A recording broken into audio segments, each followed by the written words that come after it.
வைத்திய அதிகாரி அலுவலக பிரிவிற்குட்பட்ட ராள்குழி அண்மைய பகுதியில் கடுமையான துர்நாற்றம் வீசுவதாக கிடைக்கப்பெற்ற முறைப்பாட்டை தொடர்ந்து சுகாதார வைத்திய அதிகாரி மற்றும் பொது சுகாதார பரிசோதகர்கள் அடங்கிய குழுவினரால் நேற்று 5ஆம் தேதி இடத்தள ஆய்வு மேற்கொள்ளப்பட்டது. அவ்வாய்வின் போது மனித பாவனைக்கு உகந்ததல்லாததும் மனித சுகாதாரத்திற்கு கடும் அபாயத்தை ஏற்படுத்தக்கூடிய புழுக்கள் தொற்றுக்குள்ளான நிலையில் இருந்த கருவாடு தயாரிப்பதற்காக தயார் நிலையில் வைக்கப்பட்ட சுமார் 1500 கிலோகிராம் மீன்கள் கண்டுபிடிக்கப்பட்டன. சுகாதார விதிமுறைகளை மீறி இவ்வாறு தரமற்ற மீன்களை சேமித்து வைத்திருந்தமை உறுதிப்படுத்தப்பட்டதை அடுத்து சம்பந்தப்பட்ட மீன்கள் உடனடியாக கைப்பற்றப்பட்டன. மேலும் குற்றத்தில் ஈடுபட்ட நபர்களுக்கு எதிராக சட்ட நடவடிக்கைகள் மேற்கொள்ள நடவடிக்கை எடுக்கப்பட்டுள்ளது.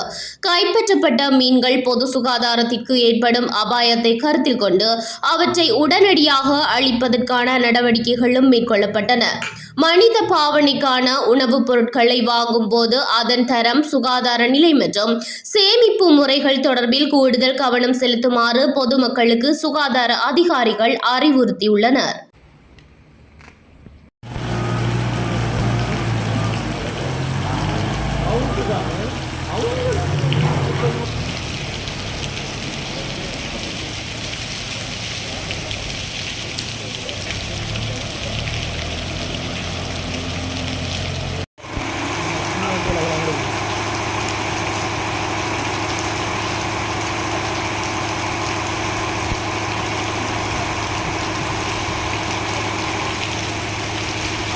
നമ്മളെ എടുക്കണം.